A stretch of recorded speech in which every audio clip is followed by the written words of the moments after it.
Whoop, whoop. All right. Live. Looks like we're on. Yeah. Hey everyone, how's it going? So I'm Stephanie from the Women's Project. I'd like everyone to introduce themselves really quickly. Who wants to go first? Let's have Johan. Okay, go Nolani. Okay, I'm Noelani. They, them pronouns. I'm from Chicago, Illinois, and I go to Tuskegee. That's my introduction. Okay. Hey y'all, I'm Katie Bogan. I work at Rhode Island Hospital in the Department of Psychiatry, and I use she, her pronouns. Is my turn? Yeah. Sure. Okay. My name is Angie Forigua. I'm the co-founder of Crecer USA. I'm a sex coach. Hi, everybody. My name is Lauren Archuleta, she, her, Ea.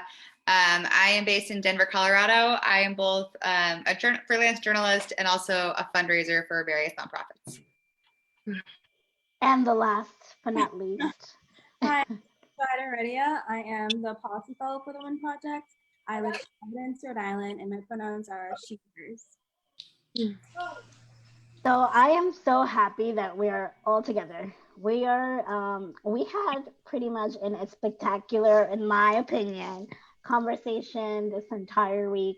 You all brought a amazing perspective, very different and in some spots very similar, and like you touched upon really amazing points.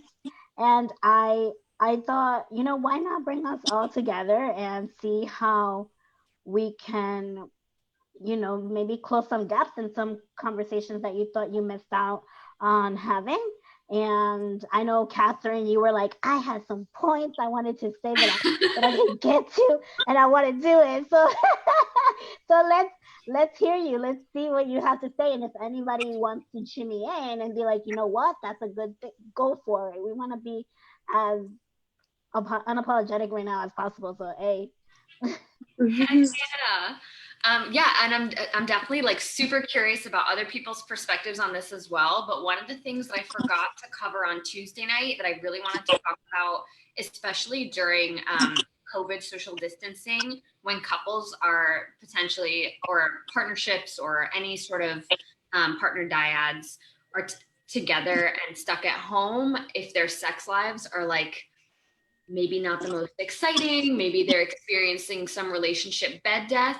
One of the pieces of sex advice that I've seen again and again is a penetration moratorium, where like couples or groups will call like for 30 days, we're not having any penetrative intercourse. We're gonna have outer play, we'll do oral, we'll have other kinds of intercourse to like spice up our sex lives, but it's not gonna be penetrative. And then it can help to kind of flare up some of the sexual excitement that was missing because there's something that's no longer accessible, and also allows folks to like engage in sex where if the sex is all of a sudden really exciting again after a period of bed death, they can have penetrative sex in a way that doesn't feel prescribed and doesn't feel required, but instead is something that both partners or as many people are in the room are super excited about. So I was curious about y'all's thoughts on penetration moratoriums, if you've talked to people who have used them, what folks' feedback have been.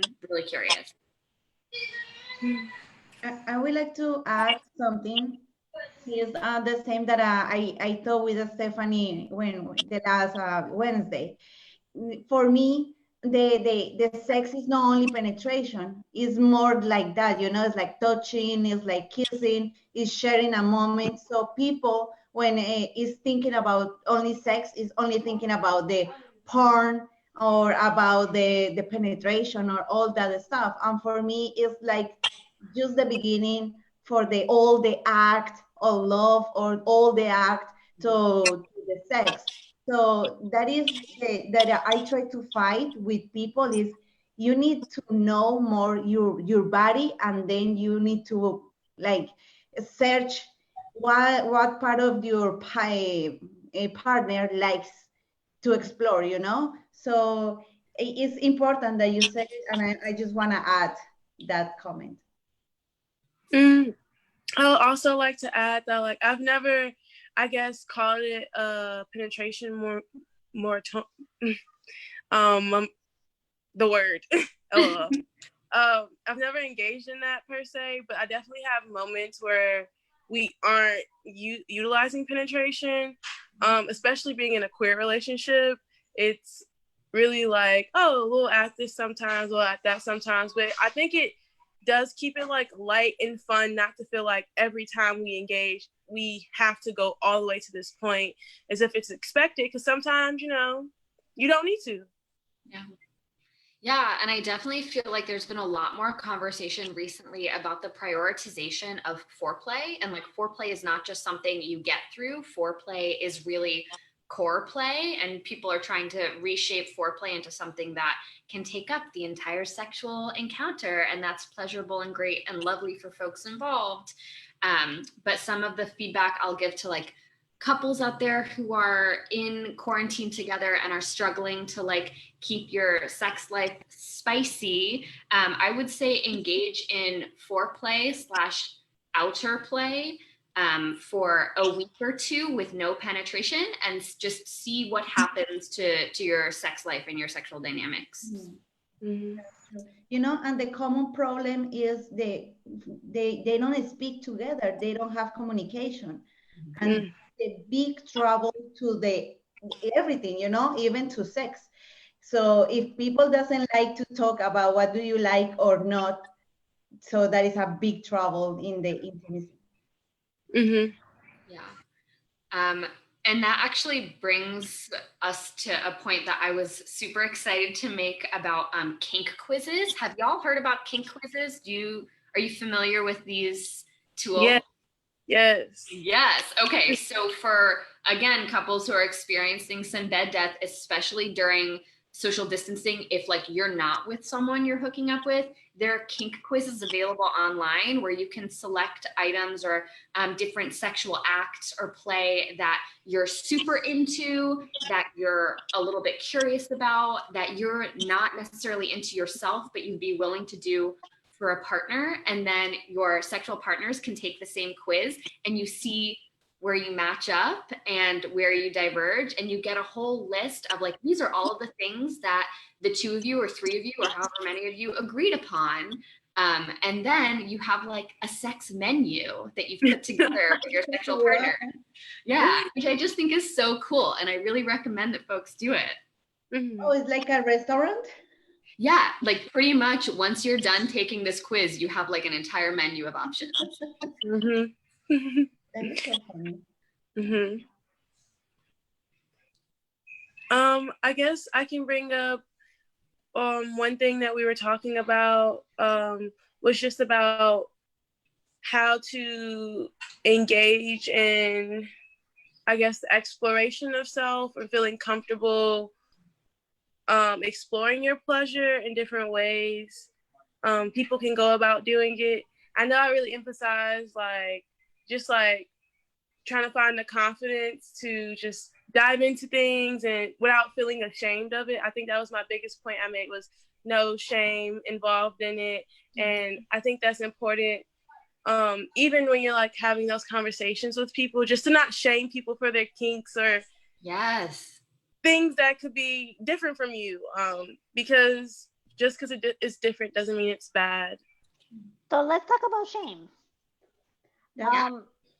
There's a lot of shame around sex, right? Mm-hmm. There's a lot of shame around acting and speaking of sex in a way that, you know, I spoke about this with Lauren when, you know, Latinas and conservatism, and I talked about it with Angie too.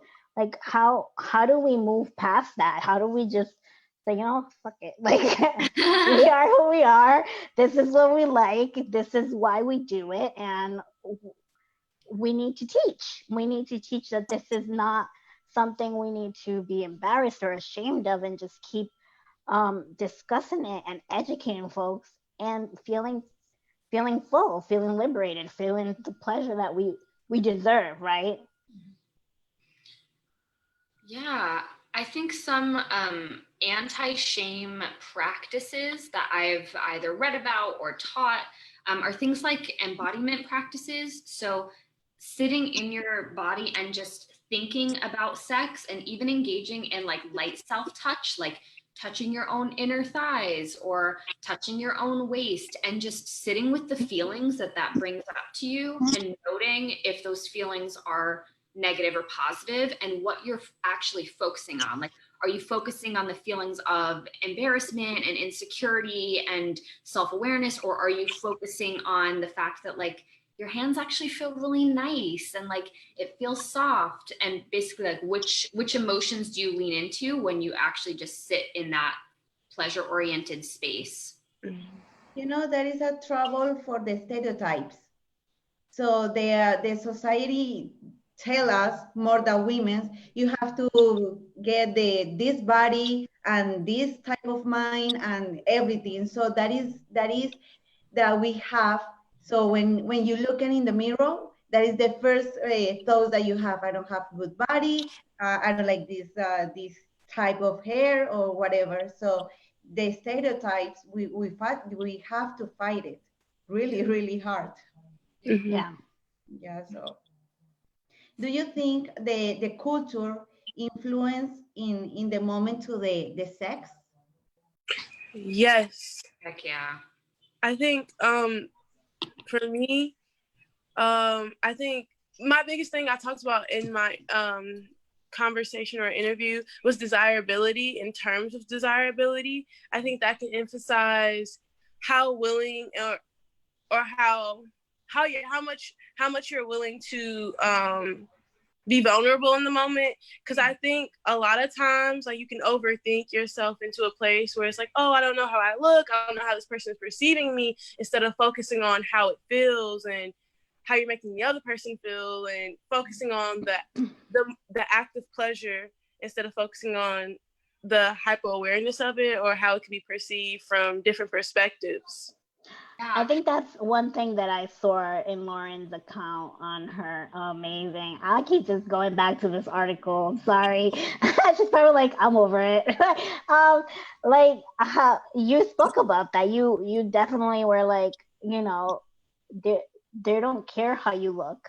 They don't care how, you know, they're just lonely and they want to feel that connection. Um, you know, when you're having this intimacy, in your case, via digital communication tools like Bumble or whatever it is that you're using.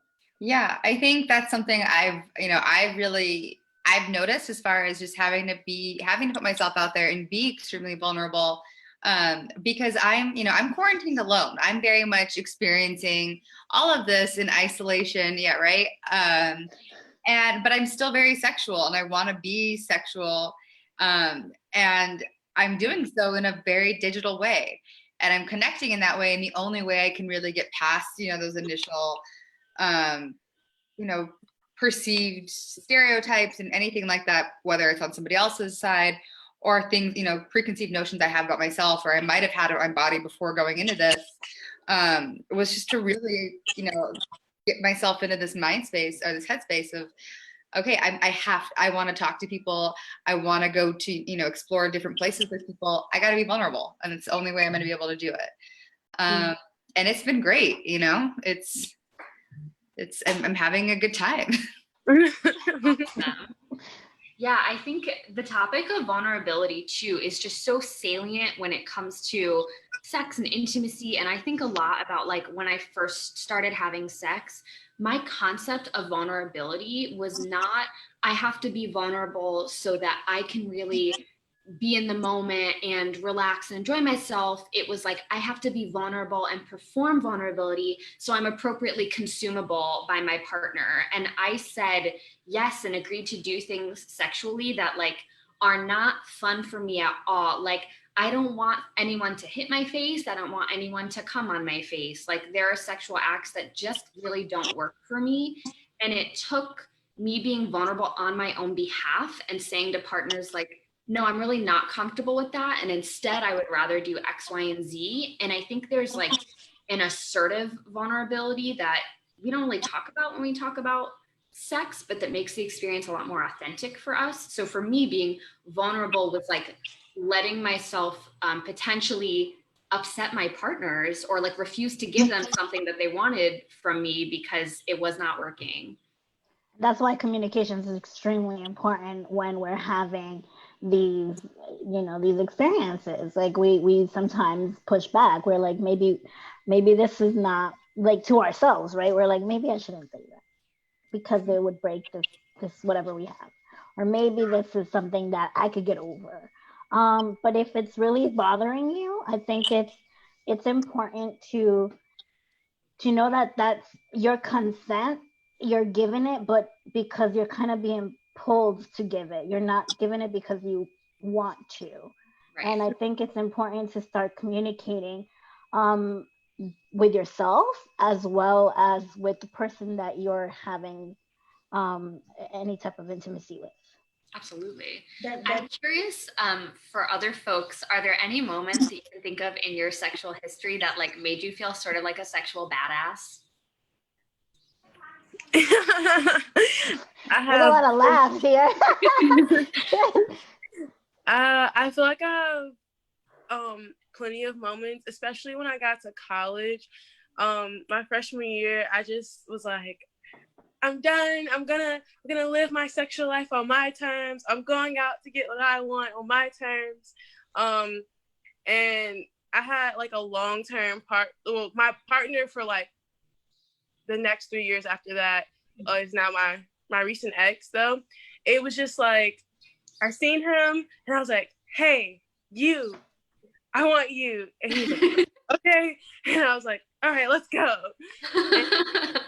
And then he was just rocking and rolling from that point forward. It wasn't really like a pressure thing. It was like the first time I felt like things were on my terms. Like I have the power, and not to say like I can control everything, because I am very conscious of my partners, but like I feel good. Like I'm not signing up for something for someone else. I'm signing up for it for myself, and I'm prioritizing myself in the moment. Love that for you. I remember something is guys be scared when a woman represents like power, So if she has the control, the guys is like, no, I don't want. Well, that happens in Latin guys. I don't know in Americans or other places, but they don't like the women has the control to the moment, So that's why in Latinas women, they are really, really ashamed to speak with the guys what they like or not, for be like punish or don't accept the moment. You know what I mean? So it's if the women start thinking or start the communication, they're gonna get a power, but they feel afraid. Well, we feel afraid for they get that power. It's true. Yeah. Lauren, I'm curious about if you've had a sexual badass moment recently.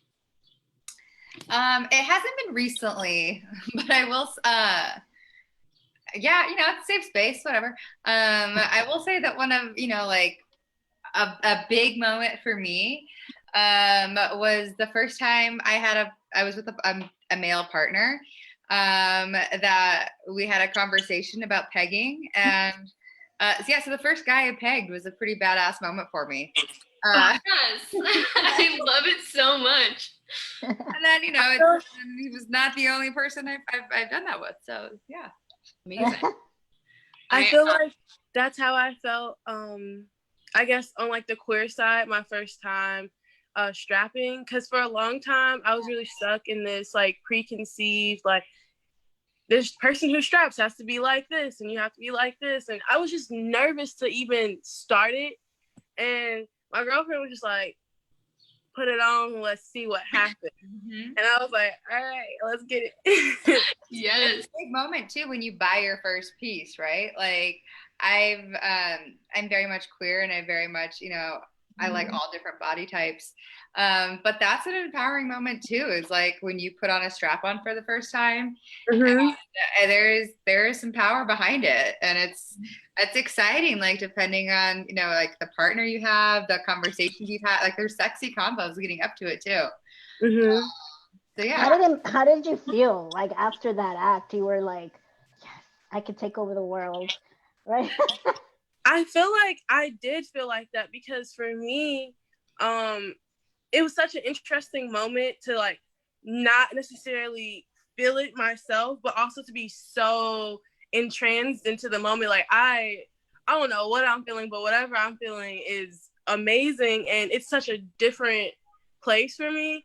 I was just so, I don't know, I felt geeked. I was like, oh my god, my baby, I love you. I get to show you how much I love you, and I feel like for me it was the role, like the role switch up, a different power dynamic, a time for me to, I guess for me it's like a big ego thing. Like I want to focus on you. I want to pay attention so well that I don't need to necessarily be I guess actively stimulated. I can just, like, seeing me stimulate you stimulates me, and like being in that place outside of myself was just empowering, I guess. Yeah, I tried strapping for the first time very recently, and I will say, like, the sexual badass energy, definitely a thing. Like, I'm someone who identifies pretty strongly as like a femme-oriented person, and so being a femme-oriented person and breaking some of those power and gender norms was so freaking cool. And then I think when I was wearing the strap, I was with a woman partner, but for a like sexual badass moment I've had dealing with patriarchy and like obnoxious gender role norms during sex, I was hooking up with a guy about a year ago, and like we just couldn't really get on the same sexual level for the first few times that we hooked up. Just like something was not working. And I knew, like, I love vibrators so much, y'all. Like, I love it. I want everyone to find their dream vibrator and just like take it home and cuddle it. I love them. So I bought myself my favorite vibrator and I shipped it to his apartment and didn't tell him. And so he just like got a package from me that he thought was going to be a nice thing. And then it was a sex toy for me to use on myself. And I think part of dealing with patriarchy, but subverting it a little bit was, I think I hurt his feelings a little by not telling him in advance. And I feel really bad, but his reaction was to say thank you and to buy me like an original Hitachi magic wand. So it was like, cool, like you bought yourself this vibrator, I'm gonna buy you the Cadillac of vibrators. So I got to use a magic wand too. So being really pleasure assertive can have unexpected consequences. So I'd like to stay in the topic of that because so Angie and I actually spoke about this idea that men, when she actually had a video up and was talking about vibrators, and I think you said you had a couple of them on you, and there was a lot of negative comments, and the negative comments came from men. So obviously this whole idea of patriarchy is a really big issue. So how do you feel, or how did you come up with these? Because that's a strong thing to do. Just be like, you know, here you go. Like you get some mail, that's badass. But at the same time, like not everyone would take it like he did. Some people are gonna be like, oh, this means you want this, and you mean, you know, and sometimes that's not the point. It's saying, you know, let's talk about this conversation so we can do this, not just assume we're gonna do something. Yeah. What do you think about that, this whole idea of patriarchy within this comment? I would like to say something is the people, most the guys, they need education because they think the toy, the vibrator or whatever, they're gonna replace them. And I always said that is not true. You know, this toy can do something that maybe your tongue, your hands, or even your body can do that, and live the experience together. That is amazing. So when I that video happens because I open a store. So I start exploring the first time a different kind of toys with my partner for first time. You know, so I open my store and I need to try by myself before to sell, you know?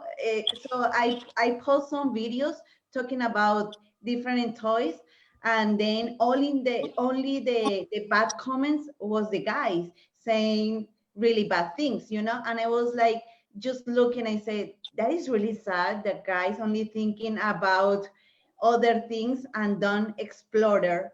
And the people, the most talking is the people is really bad in the bed. So it's just education. Yeah. Yeah. And I think men are like inundated as well with like really toxic messages in pornography and in movies and media that like penetration is going to get someone off, when the research tells us that only 11% of cisgender women can reliably orgasm from penetration alone, and the vast majority of people require some like external stimulation. But men are not told that 11%. So they're walking through the world thinking that everyone they see can come from being fucked, and like, I'm sorry guys, that's just not the way that goes. And providing that corrective information can like maybe soothe some of the bruised egos, because maybe they think they're doing it wrong. Maybe they think they're not good partners. Maybe they think they're not hitting a G-spot. The G-spot is a myth. Like, I have so many feelings about the G-spot, but yeah. They don't know the clitoris. Yeah. Find it. I feel like for me, my personal approach, because I feel like I'm a little bit more just like I guess the hard end of the hammer with people. I have very little tolerance for. It's like, what? Where are you in your head? And I don't have time for it. So either align yourself with what I just said, or you can leave. I know not everyone's comfortable with taking that approach, but that's my approach. It's just I just like, how could you be self-centered? That's just it. I've had people try to say things, but they were never my partners, because I guess I don't think my partners will even try to bring something like that to me, because of the type of person I am. So that.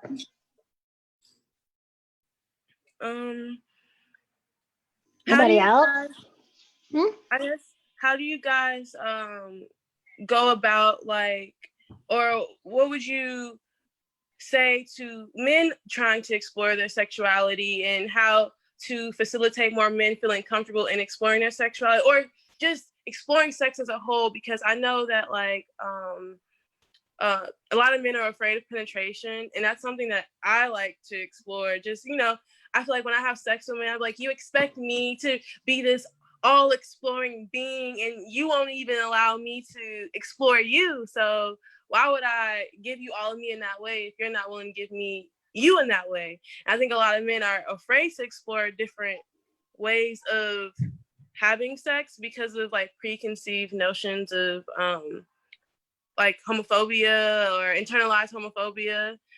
So how would you, I guess, facilitate more conversation or more awareness around them exploring themselves, or promoting it, I guess? I think something that I've done in the past is be the one to start that conversation, and just said like, look, I know there are gender boxes that folks feel forced into all the time. And like, I don't want that to be our sex life. You don't have to be dominant all the time. Like, we can experience all these different types of play. And I have a very porny Tumblr, which I enjoy an awful lot. And one of the strategies I've used with particularly men who are maybe a little bit uncomfortable saying that they want things that are outside the like PIV norm is like, I'm going to share with you gifts of things that I find sexy. And if you agree, you can like them, or you can share things back to me. And it takes a lot of the pressure off of the like in-person conversation, which can be really uncomfortable. And then if they decide that like there's gifts that are a little bit more quote unquote homoerotic that they're interested in trying, they can send those to me, and they don't have to be in the room with me while I get them. And it's just like an alternative route of communication. Yeah. I've been very much I take a similar approach as far as being the one to express that, but just being, letting them know that, I'm very interested in, in lots of different things, and maybe you're interested in things too. And, either you haven't voiced that yet, maybe you're afraid to, like, let's have it out. and just letting them know that it's, you know, it's a safe space, it's a comfortable space, it's non-judgmental. And I've had several partners that, you know, once it's on the table of like, I'm not going to shame you for this. I genuinely want to know what might get you off, or you don't even know yet. Let's figure it out. And being able to work through, you know, having an initial conversation. Let's talk about touch. Let's talk about, you know, different things that would make you feel good. And then eventually getting to a place of like, here's toys we could use together. Here are toys you could use on your own. Up until, you know, we get to a place that it is something like pegging that we've talked about. You know, what do you feel would be comfortable for your body? I've had a lot of conversations like that, and I feel very grateful for the partners I've had, and they're very much still in my life. So it's been great. I also feel like taking a few steps back from even the conversations about sexual acts that are dominant or submissive, and instead, like, I talk to a lot of men who are struggling with the concept of feminism about the ways that men are systematically denied vulnerability. So like when like femme people grow up, oftentimes like I got to cuddle with my girlfriends when I was a kid. We had sleepovers and people played with my hair. I got to be the little spoon. And so I'll talk to my men or masked partners and say like, look, like who touched your hair? Who rubbed your back? Like who cuddled you and made you feel like you were being taken care of? And having those conversations about like, you can be the little spoon and like, I get to take care of you sometimes too, can expand into conversations about breaking those norms in other realms. And I found that really productive. Yeah, that is important. Create the confidence between you and and your partner, because if you don't have this conversation, when I hear each of one is communication. That is the big like word that you need if you wanna have a really good sex in your life. Is communication with yourself and with your partner. You know, it's like I'm allowed to use this toy or not. You know, I'm allowed to do this or not. So you have to, and more when you getting older, so you express more. So even if you are the most younger panelist in this room, so maybe when you get my age, like 30s, you may be getting open to try other things, or I don't know, it's just getting confidence. I guess my last question could kind of be like, do you feel like once you started prioritizing your own pleasure that, well, kind of how did that like shift your perspective on things, or just shift the way you navigate it? Like that moment where you're like, actually, I also deserve to feel good. And then like, how did that play out for you in your like in a greater scheme of like your life? I think I was about 20 when I decided I was never going to fake an orgasm ever again. I was just done with it. It took me a long time. Like I wish it hadn't been until I was 20, but I was 2 years old and I was like, I'm over it. And I got a lot of really negative responses from men partners. I had men tell me that my body was too complicated, that other girls could come from X, Y, and Z. They would ask me how things weren't working, if things took like 20 or 30 minutes, God forbid, they spend 30 minutes on me before I had an orgasm. And I think witnessing and just pausing during all of these negative reactions from men over and over and over again, just from me asking for something that I had already given them, was galvanizing. Like, I think it could have been really intimidating and it could have pressured me out of asking for it. But instead, I got pissed. And like, I'm really grateful that I got angry and was like, no, my body is going to be mine and my pleasure is going to be mine, instead of feeling like I had to shut up. But it took me 20 years. I don't know if you know or hear about Betty Dodson. No. About Betty Dodson. She lives in New York. They teach the women how get an orgasm. So she's with her, and she give her a mirror and a little toy, and try to explore the body to find the orgasm, because it's really like strange women doesn't know about the orgasm. Never. Some women is like dying to never feel an orgasm, and that is sad. That is sad. And everything is about the feelings. So feelings connecting with the brain, and maybe sometimes that part of the orgasm is canceled. So that is sad. So if she is English and American, so she has really good columns to read. Is Betty Dodson. So you can search about her. She's really good, and she's still alive. She's 89 or something. So the people call her the orgasm grandma or something like that. Love it. It's Yeah. interesting because I was telling some of you earlier, and I was like, there are folks who are like, this conversation seems like it's only going to matter to younger people, and that's not true. I think that sex, pleasure, orgasms, it's all ages. All women of all ages want to feel pleasure, want to get that that they deserve, and like it shouldn't matter your age to want to feel all those pleasurable feelings that we should be having. So that's really interesting that you put Betty, because I have heard of her. I've also had this fascination doing while doing this, going deep into research. BuzzFeed came up with a couple videos on on teaching you to love your vagina, to love your vulva, to love your, all of it, because it's all you.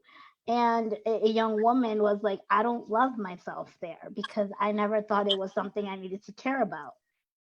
What do you think of that? Like, why do you think so many young women, or so many women in general, like, oh, we don't need to look at that. We don't need to explore it. We don't need to know what, anything that goes there, so long as, what is needed to do, it's done.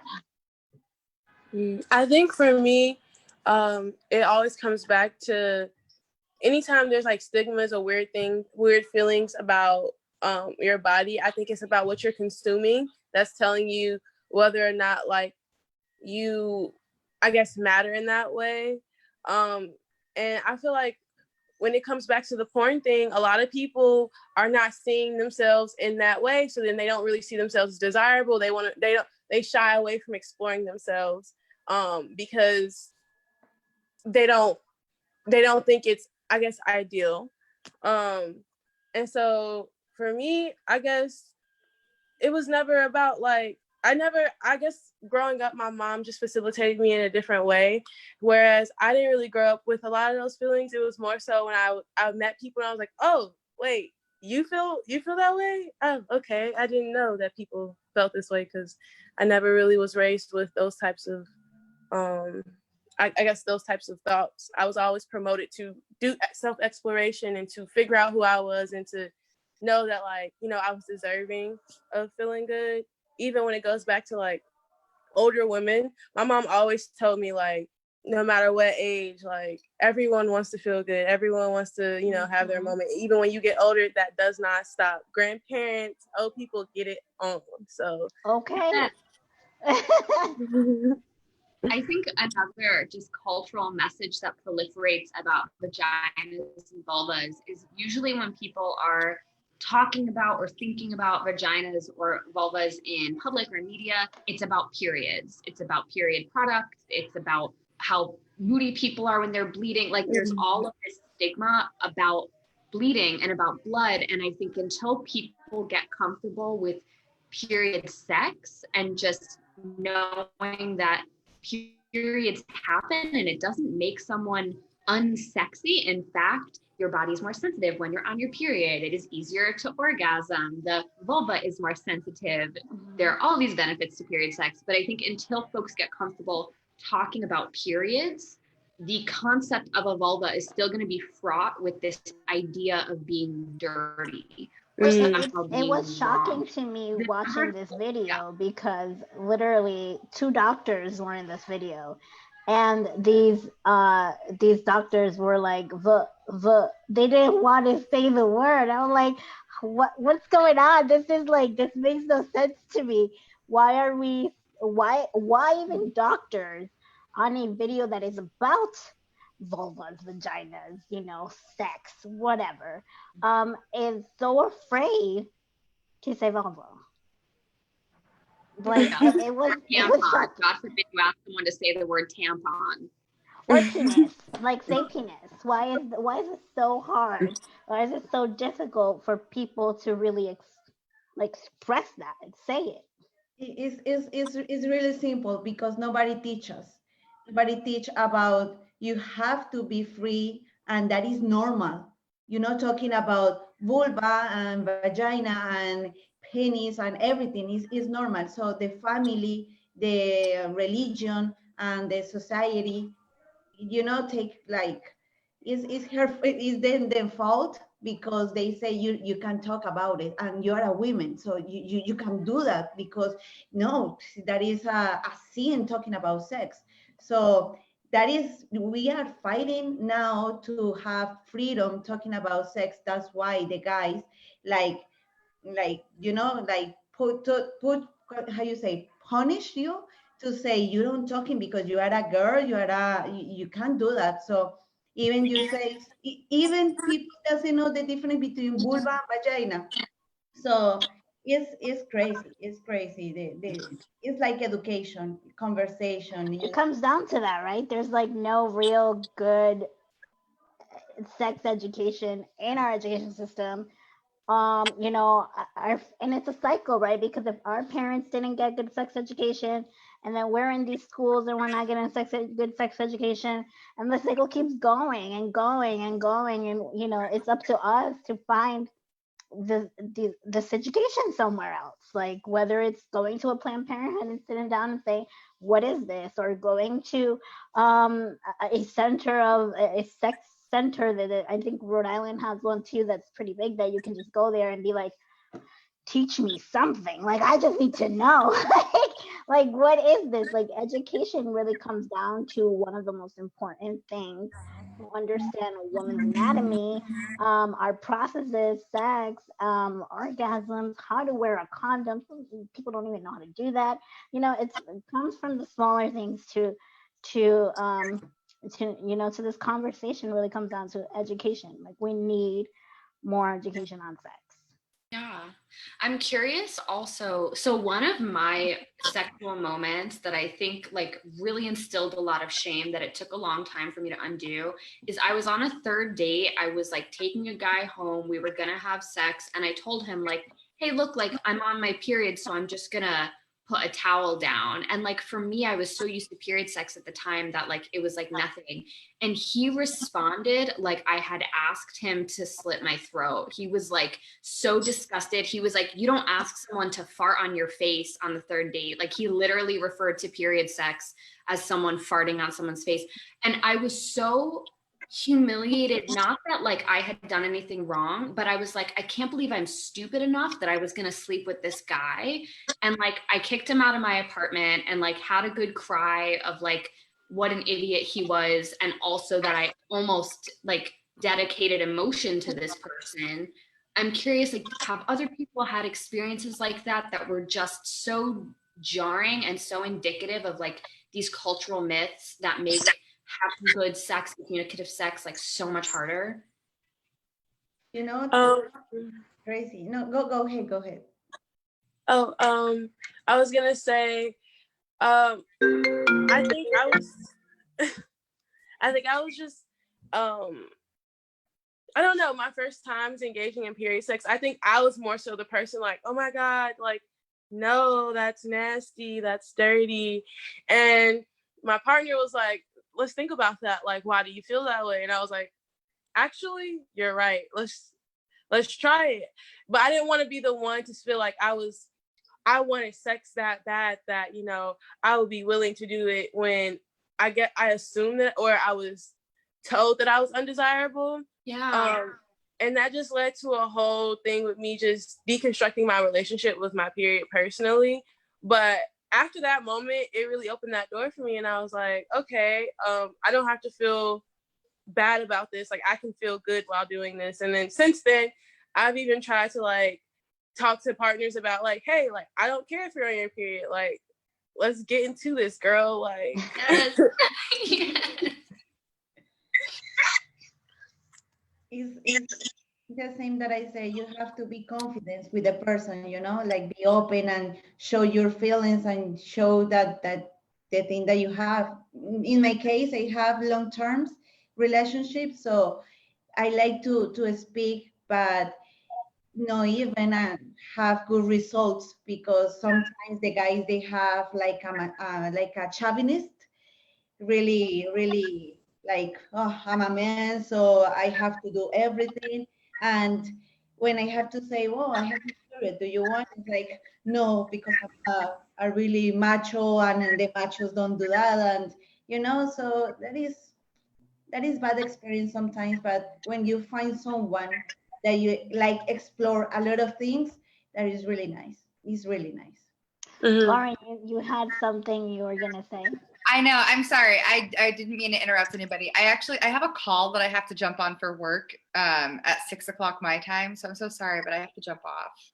Go for it. No worries. Bye. Thank you so much. Thank you, It Lauren. was really good talking with all of you, and I loved, hearing what you all had to say in your video. So I hope we all get to chat again soon. So thank you so much, Stephanie, for connecting all of us. Yeah, no problem. Thank you. Bye, all. Bye. Bye. I have a question for y'all. If you could give partners or like everyone in the world sex homework, what would their homework assignment be? I would say to make themselves orgasm, because I have, even at school, like I'm like the sex person that all my friends go to. They're like, no, I don't know what this means. And I'm like, girl. And I don't know, a lot of my friends have not even like touched themselves. And I was like, how do you enjoy sex if you haven't touched yourself? And I know that for some people that sounds like just so basic, like, oh my God, I touched myself when I was this age. How could you not? But I know so many people who just haven't, and they just feel like, I don't know, man, I don't know what's down there. And I'm like, you gotta figure it out. Like, figure it out. Yeah, I think that's the key, right? Like I would say explore yourself. You need to explore yourself. Every part of you, from your head to your toes, is explore yourself and get to know you. What you like, what you didn't like when you touched yourself, or whatever the case. And then I think that's how you start learning. When you do get to a partner, you're able to also, when you do have communication, tell them exactly what you like or what you don't like. I think that's super important. You know, you make me a reminder a workshop that I had that was auto exploration, you know. So I put in front of each participant, all women, a orange, a half orange. So I told them, okay, we're gonna touch the orange, like your vagina, and we're gonna start like exploring and the clitoris. We're gonna start using our fingers, you know, and the 50% of the participants they don't do nothing because they feel shame. And I was like, okay, this is a process. So if you wanna feel something with your partner, you have to start by yourself. So the other half, you just ate the orange. That was sad, you know, because women, we are start doing that, so we are the problem, so we need to do the solution. So it's the same like Noe, what is it, you pronounce your name? Noelani Yes. Yeah. said, if you don't explore yourself, it's really hard. The guy is gonna satisfy it, you know. Yes, it's hard. So everything is orgasm, exploration, be yourself, look a mirror, nude, and enjoy your body. What are some areas of sexual growth that y'all are focused on? Like, where are some areas that you feel like, I'm pretty radical, I'm pretty ahead of the curve, but there are still areas where I know I need to improve. So are there areas like that for y'all? For me, I'm getting more comfortable with my dominant side, because I only recently started I feel really comfortable in my submissive role. Like, it's almost too comfortable sometimes where I can disassociate and be like, oh, I'm not here no more. Yeah. But with the dominant role, since I'm not as comfortable, it kind of causes this hyper awareness where I'm more in the moment because I'm really trying to figure out like how this works for me. On top of kind of getting into more kink play and feeling comfortable getting into kink play. Right now, I'm getting into bondage, which is a little nerve-wracking because I feel like if you're playing either role, you can be a little nervous from being bonded into to also being the bonder. So I don't know. Those are my things right now. That's awesome. Oh my gosh, I love that so much. Thank you. What about you? So I think my biggest areas for improvement, I'm very queer. I've identified as bi/pan/queer my entire life, but I have a lot more sexual experience with men than with women. And I've definitely noticed like I am sexually a different person if I'm in a bedroom with a man or with a masked person than I am when I'm in a bedroom with a woman or a femme person. And I need to interrogate for myself why that is, and like why there are ways I can communicate with men more easily than with women or with femme partners and vice versa. And I just feel like I'm limiting myself by like trying to play a role based on who my partner is instead of just being like, I know what I like, I know what I want. If I can ask for it in this context, how come I can't ask for it in other contexts? I feel like if I'm with women, I'm trying to like prove that I'm queer enough and that I know the game.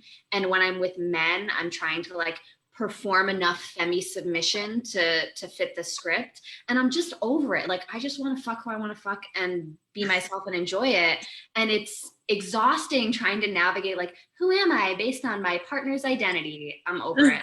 So I have a question. And this goes for all of you, for Jahida, for Angie, for Nalani, and as well for you, Catherine. Why are we conditioned to date certain people? So for example, Latinos sometimes, and this is something that drives me crazy, we have this idea that you have to fix your race, right? Like you don't date within your race. Or you could, or it's the opposite. They say you can't date outside your race. So you get these two stigmas, right? If you're disabled, then you certainly have to just date disabled folks. If you're, white, why are you with a black man? You know what I mean? Like you're conditioned to be said like, oh, friends or family, like you shouldn't date certain person because this is not okay for you. How do you feel about that, and how do you deal with certain conditionings that come with it? I've personally explored so many other types of mixings for myself. In my family, the whole way are just looking at me like, oh, okay, Natalie. And I know within myself, I think as a radical Black person, I think it's important to love a Black woman for myself. But do I think that's like the only type of partner I can connect with, or it's something that's a limiting factor limiting me from connecting with other people? No, I've dated so many types of people. I'm open and receptive to it. But for me, when it comes down to matters of the heart, a lot of things get political for me. And then sometimes, you get to hear your partner's opinions about certain things, and you just be like, oh, okay. Didn't necessarily know you aligned yourself like that. Mm-hmm. But then there's also times I've been with a person and their identity was complete opposite of mine. And I was like, we are here, in every way that I want to be. Yeah. And so I really just think it's like it's not something. I try to tell people like things in life are abstract. You know what I mean? It's concepts you can apply to different areas, but nothing is like a tale by tale book. This is the fact in each way. You know what I mean? You really just have to fill it out for yourself. I don't think there's one stereotype or one thing about any group of people that can just be like, I could never deal with these types of people because they do this. That alone to me signifies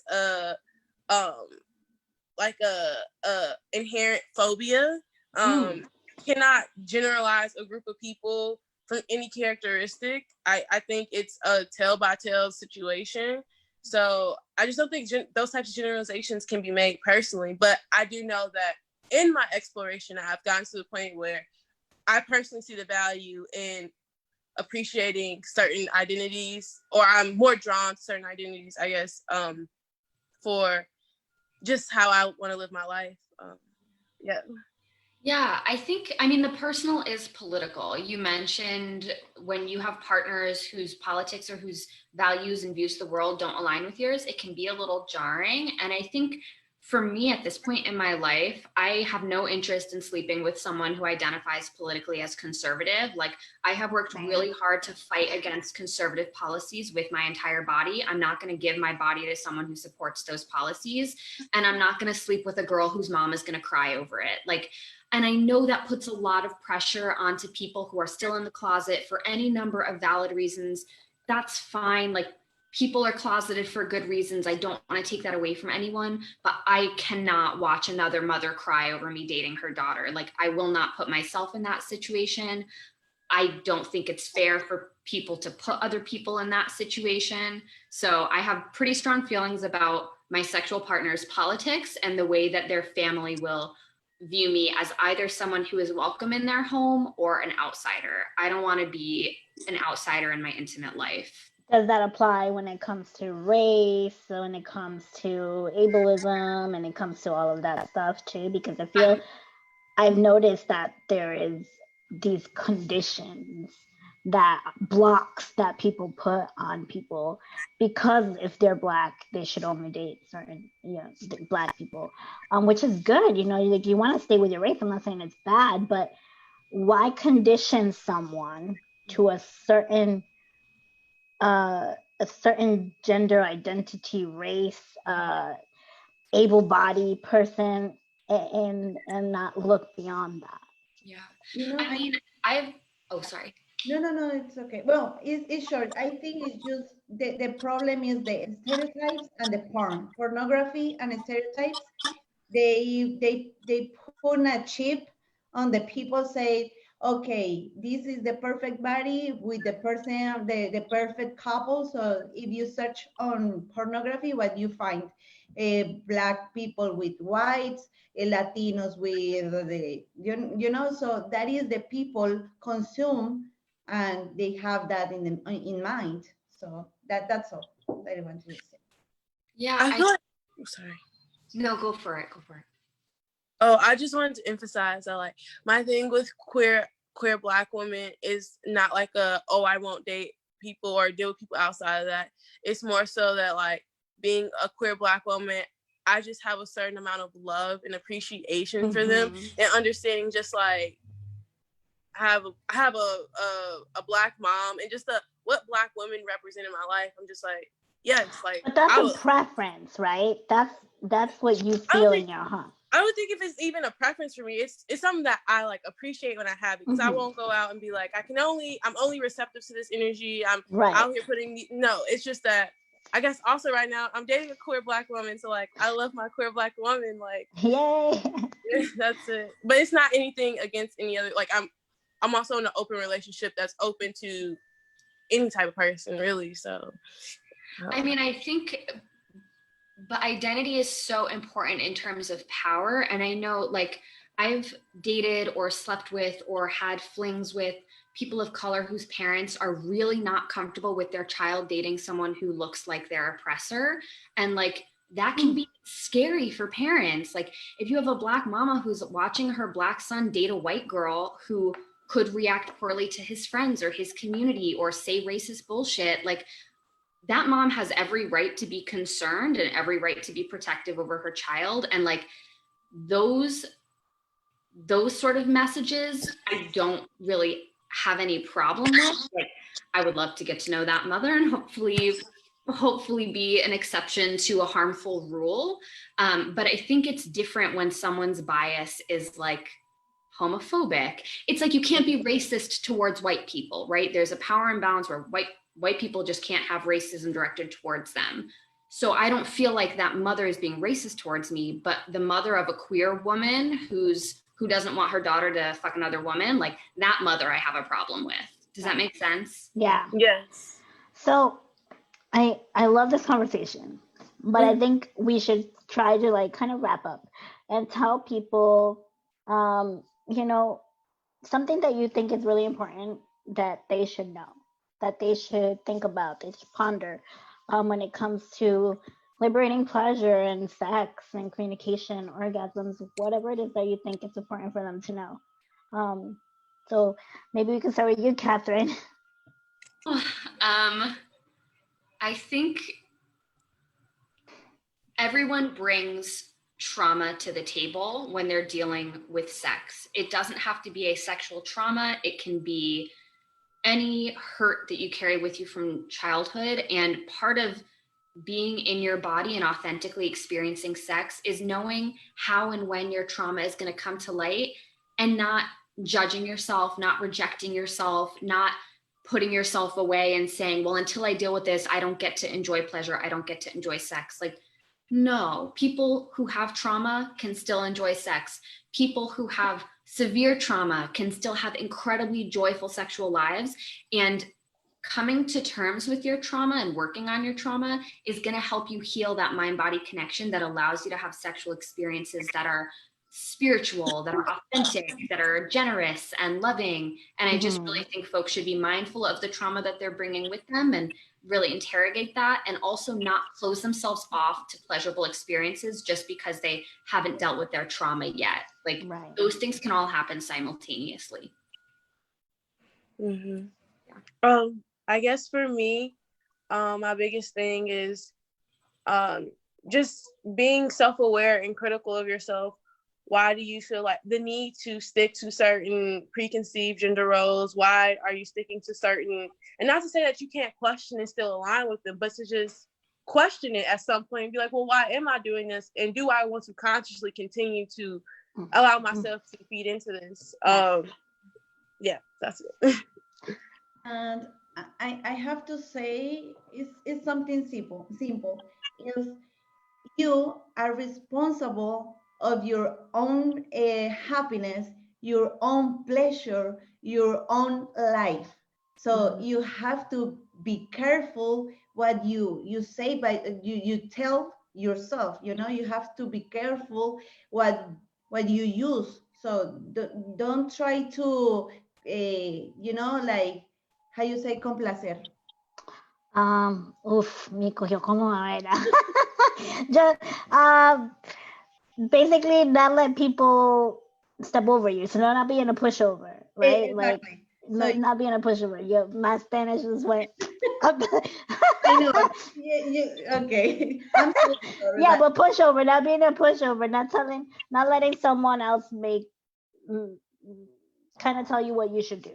Exactly. So that is the only thing that my advice is: you are responsible in your life in all areas. So have a good conversation with yourself and with your partners or anyone in your life, and be happy. Enjoy each moment that you share with yourself. You know, so that is important. And I'm with Catherine. Everything is in the brain. Everything that you said and you do is gonna be here. So the orgasm, the breathe and everything is here. So if you wanna get an orgasm, just practice the breathing exercises and don't think about anything, just the pleasure or whatever. Everything is here. So you have to be responsible to everything that happens here. I love what you just said so much. So there's this what's the word that I'm looking for? Like cliche of the two wolves. And it's like you have two wolves in a war in your head, and one of them is like light and good, and one of them is evil. And the wolf that wins is the wolf you feed. And so if you're constantly telling yourself like, my body is disgusting and like I don't feel sexy and I don't deserve to feel good, then that's the wolf you're feeding. And if you tell yourself every day, like, I deserve to have orgasms and I'm a badass bitch and sex is amazing and my life is going to be full of pleasure, that's the wolf that's going to win. So it's interesting because of that, we had a conversation. Well, I had a conversation with Angie and we brought that up. And, you know, when we're very little, we don't know what we're doing. We don't know what we're saying. But in order to learn how to talk, we're hearing people repeat words, and that's how we learn. And so it's the same thing as an adult. If you want to learn to love yourself, you have to repeat how much you love yourself, right? So that's a really big point. So this is, you can still learn to be beautiful, to love yourself, always, so long as you tell yourself that you're beautiful. And who cares if people be like, oh, she's so cocky. Like, yeah, because I am. It is what it is. So you take it and stroll and you say, I am awesome. I am beautiful. I want pleasure. I want liberation. I want all these things that I know I can get and I deserve because I'm a badass bitch, right? So Johaira, what about you? How have you felt about this whole conversation this week, about today? What do you think? Did we do good? I think we did really good. I think we have an amazing lineup. And what I've taken from this is honestly just, having those moments with yourself and positive affirmations and these honest conversations, whether that be with a partner or with yourself. I think that that's something that I've practiced and kind of finding that balance of being assertive with myself, but also patient with myself or a partner. So just that realizing that those are things that are important in a relationship. So yeah, I've loved this conversation and I've kind of, just been taking everything in. So we're gonna be ending soon, but I just wanna thank every single one of you. Lauren left, but I want to thank her. I want to thank you, Noelani, and Angie and Catherine for spending some time with us this week and talking to us about sex, about pleasure, about orgasms, about liberating pleasure, about loving ourselves, because that's the most important part, right? And I really appreciated the conversations. I loved it. People are super engaged right now and everything that you're saying. So hey, you did a good job. and, and so I'm really excited for what it is to come, because I don't think these are the ends of our conversations. I think there's many times that I would love to work with every single one of you to bring more stuff to the Women's Project, to bring more knowledge that we need. If you have, you already have us on Facebook, so if you can go to the comments and maybe put your website or places where people can find you, go for it. I would love for that to be there so that we can start promoting you as well for all the things that you do, and we want to cross post and thank you again. You guys are fabulous, amazing. The conversation was great. Thank you for organizing this. Seriously, it was amazing. And like Noelani and Angie, holy moly, y'all are incredible. Like really amazing to meet you. Look, my heart feels very full. This conversation was excellent. I am so happy. So thank you so much to everyone that's watching us. If you want to see table talk and anything else, like it doesn't have to be just sex, it can be any topic, let us know. If you liked what you heard, keep talking about it, keep sharing this, and you don't know, it's something can come up for this in the future. So thanks again. Thank you all so much. Johaira, you did fabulous too. You helped us put this together. So you're the bomb.com. And thank you, ladies. Thank you, everyone. Have a good night. Take care, everybody. Bye. Thank you. Bye.